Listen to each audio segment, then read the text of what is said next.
Guys welcome to my YouTube channel. आज हम लोग पढ़ने वाले हैं मॉलिक्यूलर बेसिस ऑफ इनहेरिटेंस का हर्शन चेज एक्सपेरिमेंट। तो स्टार्ट करते हैं। सुनो, हमने जो पुराने एक्सपेरिमेंट देखे थे उससे हमें ये पता चला कि रियल में डीएनए जेनेटिक मटेरियल होता है, बट कोई प्रूफ नहीं दे पाया।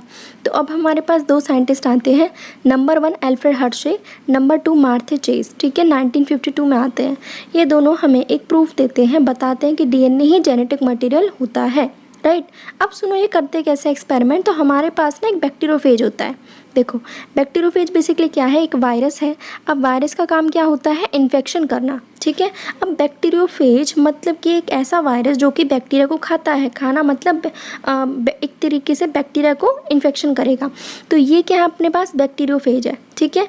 अपने पास ये क्या करता है, वायरस है, और ये किसको इन्फेक्शन करेगा, बैक्टीरिया को। अब बैक्टीरिया को ये लेते हैं यहाँ पे ई कोलाई मान लो। ठीक है, ई कोलाई हमने यहाँ पे ले लिया एग्जाम्पल। तो ये आपका क्या हो गया, बैक्टीरिया। ये आपके पास क्या हो गया, वायरस। तो वायरस को हम बोलेंगे बैक्टीरियोफेज। ठीक है। अब ये ऐसा क्यों करते हैं, ये चेक करना चाहते हैं कि इसका जेनेटिक मटेरियल कैसे ट्रांसमिट होगा। क्योंकि जब ये इन्फेक्शन कर रहा होगा ना, देखो जैसे ही वायरस इन्फेक्शन करेगा इस बैक्टीरिया को, तो क्या होगा, इसका जो जेनेटिक मटेरियल है वो भी तो ट्रांसमिट होगा। तो इस चीज़ से हम पता लगाएंगे कि वो जेनेटिक मटेरियल डीएनए होता है या फिर अपने पास प्रोटीन होता है। ठीक है। अब इस चीज़ से हम ये सब समझने वाले। तो सुनो, अपने पास क्या होता है ना, सबसे पहले बैक्टीरियोफेज को वो अटैच करवाते हैं बैक्टीरिया के साथ। क्यों, ताकि जो जेनेटिक मटेरियल है वो ट्रांसमिट हो जाए बैक्टीरियल सेल के अंदर। अब जो बैक्टीरिया है यानी जो ई कोलाई है, वो उस वायरस के जो भी पार्टिकल्स उसकी बॉडी के अंदर गए हैं वो उसको अपना ही समझ के आगे फर्दर ऑन चीज़ें बनाना स्टार्ट कर देगा सेम वायरस के तरीके से। ठीक है। अब इससे हमें पता चलेगा कि जो एंटर कर रहा है बैक्टीरिया के अंदर, वो जो वायरस के थ्रू जो एंट्री हो रही है ना किसी जेनेटिक मटेरियल की, कि वो प्रोटीन है या फिर डीएनए है। तो इसके लिए अपने पास ये क्या करते हैं, अपने पास ये रेडियो एक्टिव चीज़ लेते हैं। अब ये रेडियो एक्टिव क्या है, सुनो। मान लो आपके पास ना एक आपकी बॉडी है। ठीक है। आपकी बॉडी के अंदर मैंने एक डीएनए डाला, जिस डीएनए के ऊपर मैंने एक स्टार मार्क बना रखा है एग्जाम्पल। अब ये जो मेरा डीएनए है वो आपकी बॉडी में ट्रांसमिट होगा। अब जहाँ जहाँ पे डीएनए जाएगा तो मुझे पता चल जाएगा ना कि ये मेरा ही डीएनए है। इसी तरीके से हमने क्या किया, हमने जो बैक्टीरियोफेज है उसको एक मीडियम में ग्रो करवाया। उस मीडियम के अंदर हमने रेडियो एक्टिव चीज़ें रखी। ठीक है। अब मैंने रेडियो एक्टिव एक तो लिया मैंने सल्फ़र। अब मैंने सल्फ़र क्यों लिया, क्योंकि सल्फ़र किसके अंदर मिलता है, प्रोटीन के अंदर मिलता है। ठीक है। तो नंबर 1 हमने क्या लिया, एक तरीके से सल्फ़र लिया, सल्फ़र S35। ठीक है। ये रेडियो एक्टिव S35 है। क्यों, क्योंकि प्रोटीन के अंदर क्या मिलता है, सल्फ़र। ओके, एक तो हमने ये लिया। सेकंड हमने क्या लिया, रेडियो एक्टिव फॉस्फोरस। अब फॉस्फोरस क्यों लिया, क्योंकि फॉस्फोरस अपने पास डीएनए के अंदर मिलता है। समझ में आया, क्योंकि हमें डिबेट क्या थी कि भाई डीएनए है या फिर प्रोटीन है, तो हम दोनों के दोनों रेडियो एक्टिव हम चीज़ों को यूज़ करेंगे। ठीक है। तो यानी बैक्टीरियोफेज के अंदर हमने एक तो उसको ग्रो करवाया रेडियो एक्टिव S35 लेवल के अंदर, और एक को ग्रो करवाया रेडियो एक्टिव P32 लेवल के अंदर। ठीक है। इससे हमें पता चलेगा कि कैसे कैसे चीज़ें ट्रांसमिट होंगी। तो सुनो, जैसे ही हमने इसके अंदर ये सारी चीज़ें करवाई तो नंबर 1 होता है इन्फेक्शन। अब इसके अंदर क्या है, S35। अब हम इन्फेक्शन स्टार्ट कराएंगे। कैसे होएगा, इसको ना आप वायरस को बैक्टीरिया की सेल के ऊपर आप अटैच कर दो। ठीक है। अब जैसे इसकी यानी कि आपने क्या करवा दिया, इन्फेक्शन। सेम P32 ये इधर वाला क्या है, डीएनए का यानी फॉस्फोरस का, सेम यहाँ पे भी इन्फेक्शन कराओ। अब आप क्या करवाओगे, ब्लेंडिंग। ब्लेंडिंग का मतलब जो इसका जो जेनेटिक मटेरियल था वो इसकी बॉडी के अंदर अब ट्रांसमिट होगा। ठीक है, मिक्स होगा। ओके, नेक्स्ट प्रोसेस क्या आती है, सेंट्रीफिकेशन। अब सेंट्रीफिकेशन क्या होता है ना, मानो आपके पास यहाँ पे एक जार रखा है, तो आधी चीज़ें ऊपर आ जाती हैं, आधी चीज़ें नीचे रह जाती हैं। जैसे कि मक्खन निकलता है। ठीक है। तो ऊपर ऊपर क्या होगा, जो कि आपका सॉलिड पार्टिकल होगा, और जो नीचे नीचे होगा वो क्या होगा, आपका एक तरीके से छाछ वगैरह होगी। ठीक है।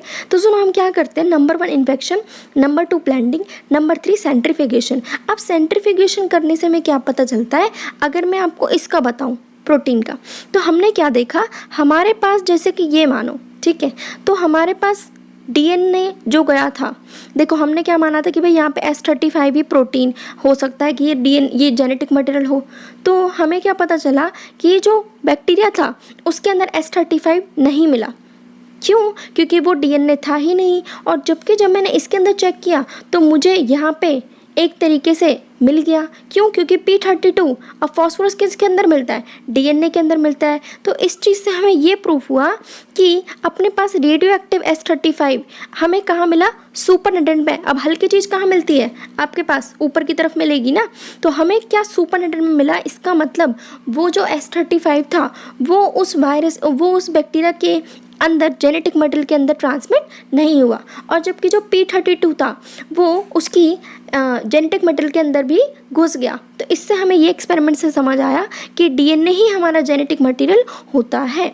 ठीक है, तो सुनो, अपने पास उन्होंने क्या किया, सबसे पहले उन्होंने कुछ वायरस लिए जिसको ग्रो कराया मीडियम पे, जिसके पास एक था रेडियो एक्टिव फॉस्फोरस, दूसरा था रेडियो एक्टिव सल्फर। ठीक है, अब जिन वायरस को मैंने ग्रो किया था रेडियो एक्टिव फॉस्फोरस के अंदर, उनके पास क्या निकला? रेडियो एक्टिव DNA, क्योंकि फॉस्फोरस के अंदर क्या मिलता है? DNA, प्रोटीन नहीं होता। ठीक है, क्योंकि DNA के अंदर क्या मिलेगा? फॉस्फोरस। सेम ही मैंने वायरस को ग्रो करवाया रेडियो एक्टिव सल्फर पे।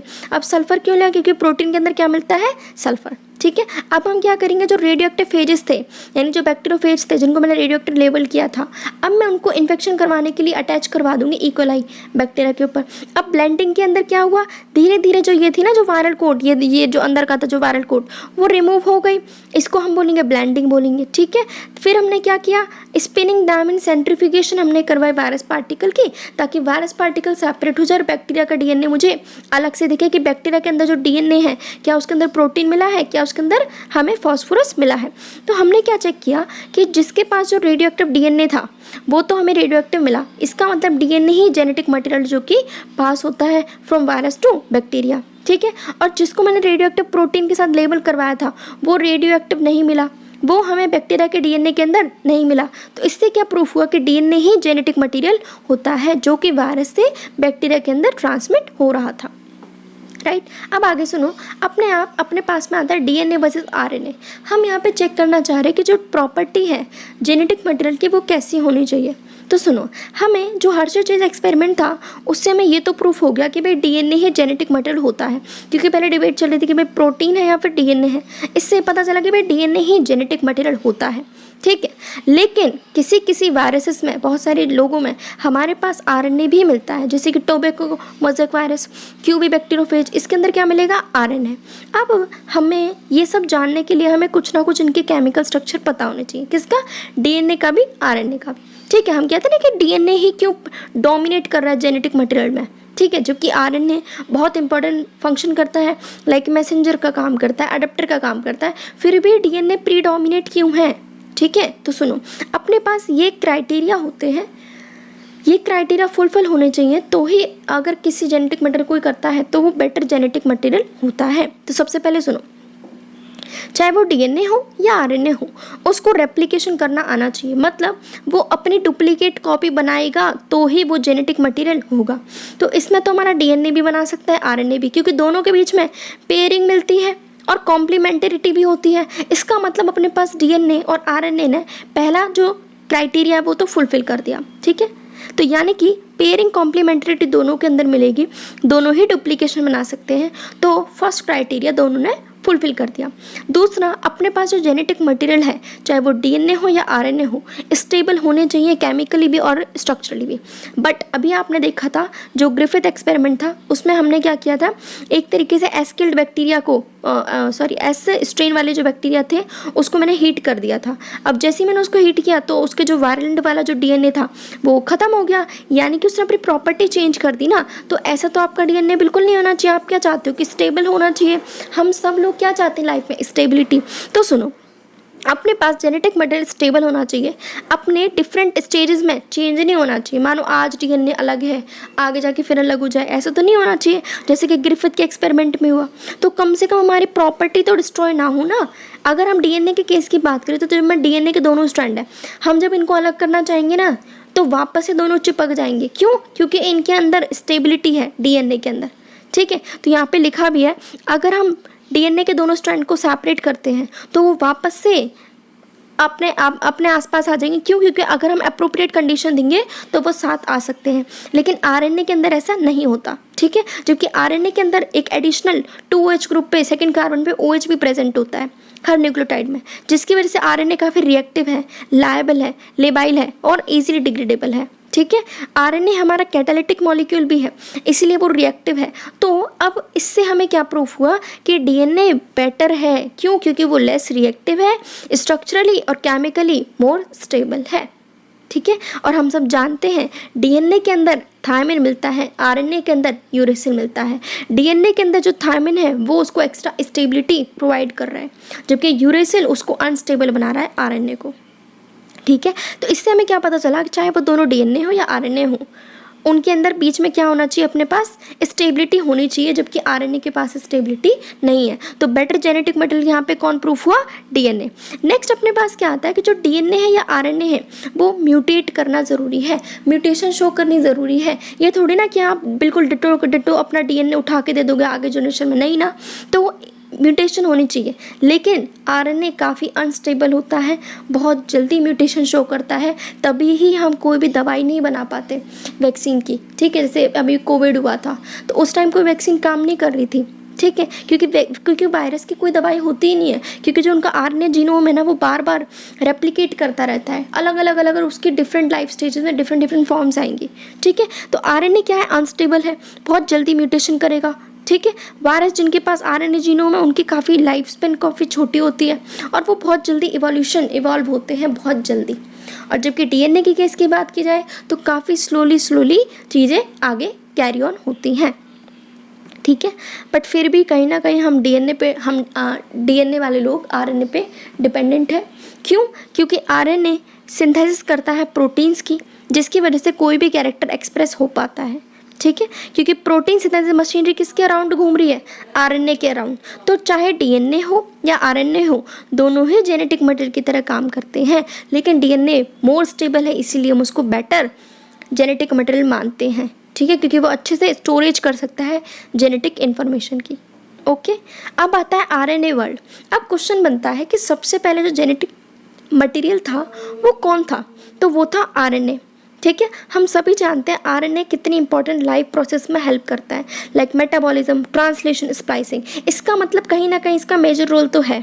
ठीक है, आरएनए को हम जेनेटिक मटेरियल की तरह मानते हैं as well as catalyst, biochemical reactions में हेल्प करता है। आरएनए कैटालिस्ट है, इसलिए वो रिएक्टिव भी है और अनस्टेबल भी। हम सब अभी ऊपर पढ़ के आए हैं, तो इसीलिए क्या हुआ, उन्होंने बोला भाई आरएनए हमारे पास अनस्टेबल है, तो क्यों ना आरएनए से डीएनए बना होगा धीरे धीरे। क्यों? क्योंकि आरएनए के पास जो 2H सेकेंड कार्बन जो OH थी वो रिमूव हो गया होगा।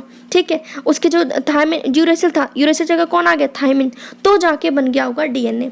यानी डीएनए ही आरएनए से बना है, जो उसके अंदर कुछ ना कुछ मॉडिफिकेशन हमने की।